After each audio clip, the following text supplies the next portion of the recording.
Hello po, magandang araw. Ayan, nakita ko ulit si tatay, yung half paralyzed. Tumayo siya nung makita niya ako. Alam niya na yun. Sabi ko, sige, hintayin mo ako dito at kukuha kita ng makakain. Though it's hurting me, now it's history. I've played Tubig. and that's what you've done too. Nothing to say. No more race to play.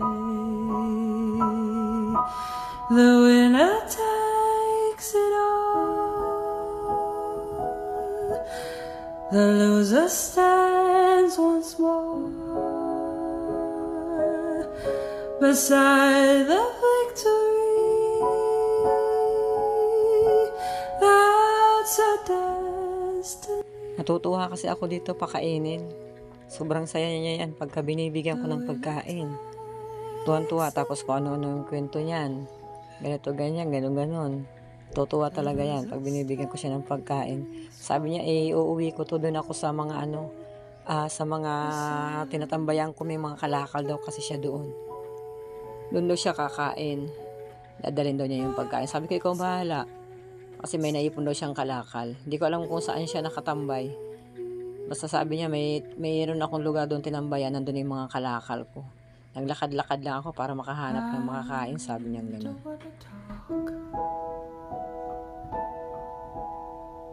Other things we've been through, though it's hurting me, now it's history. I've played all my cards,